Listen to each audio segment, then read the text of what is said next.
Hey there, Grumpy Old Fart here.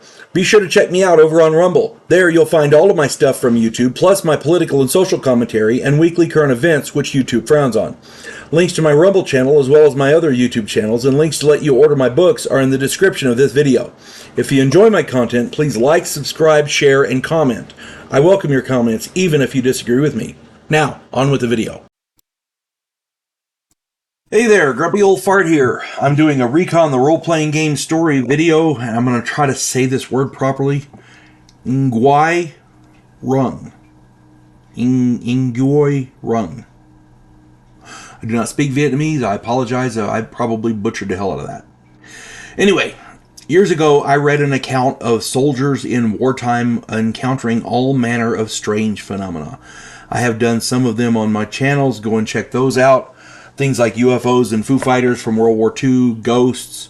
One account of soldiers in Vietnam encountering strange Bigfoot-like creatures has stuck with me for years. I was running a group of players years ago. They were experienced gamers and they had played Recon for several years. These were new characters that they had rolled up, and they did a lot of standard LRP duty, long-range reconnaissance patrols, all kinds of different stuff. On this particular mission, the team was to recon a particular mountain ridge where two friendly villages were located. Command had lost contact with both villages, and the group was to find out what had happened to both villages and report back. The group consisted of Larry, the point man, Earl, the intel guy, Dave was the sniper, Angelo was the medic, and Mark was the RTO, and Bobby was the pigman. The group was dropped off by chopper a few clicks from the first village. They made the treacherous climb in about 9 hours. They opted to camp for the night and check the first village in the morning. That first night, the jungle was unusually quiet. The men on guard duty heard strange noises in the distance, like hoots and screeches and wood knocks and things like that.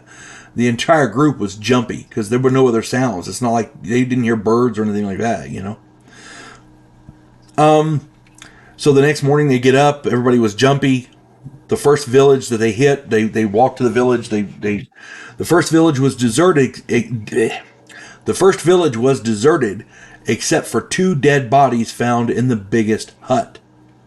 Those two bodies had been bludgeoned to death. Rice was found burned in the cook pots, and other signs were found indicating that there was a hasty exit. Everybody in the village just turned and ran. Tracks showed that they'd fled towards the second village. The team reported in and then made their way along the trail to the second village. Along the way, they found 3 separate spots where the villagers had fought a defensive battle.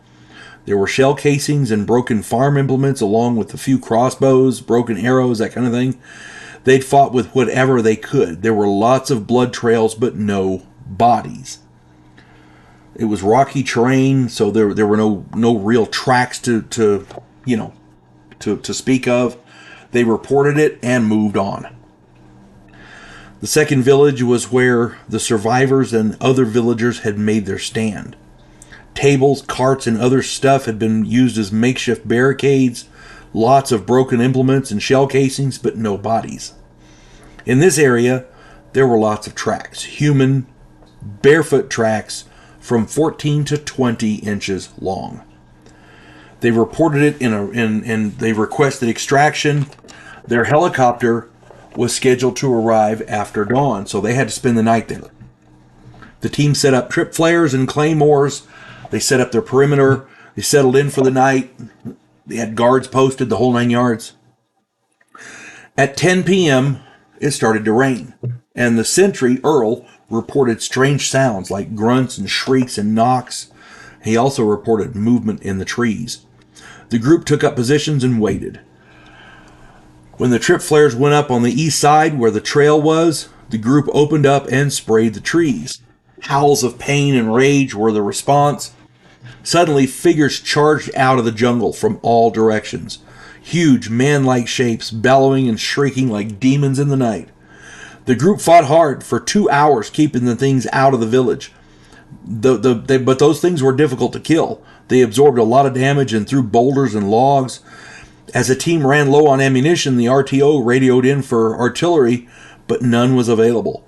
They asked for gunships, but those gunships couldn't fly at night. They asked for a nighttime napalm strike, and F-4 Phantoms burned the jungle between the two villages, and that helped to some degree. By 2 a.m., the team was down to backup weapons and knives.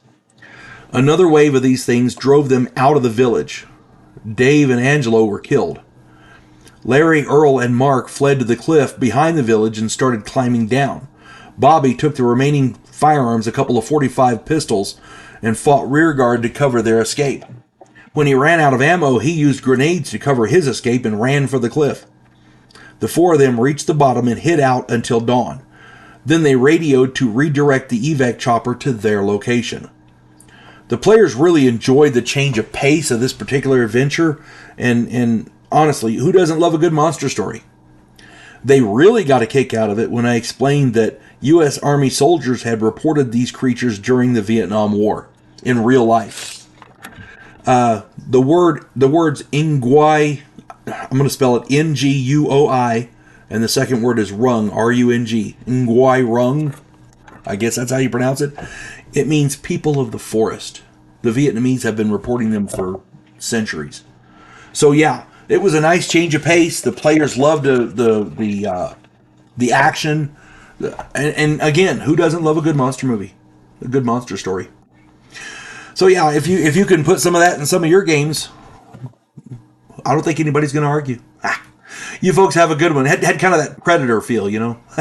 You folks have a good one. God bless one and all. Devo Poland, a scientific representative of a pacifist race called the Gandhiri, is sent away as an exchange officer. His objective, to learn the one skill his species never developed, to fight. And he's sent to learn that skill from the one species who does it better than any other in the galaxy, humans. If you like science fiction with an upbeat military tone, check out my novel, Vanguard 1.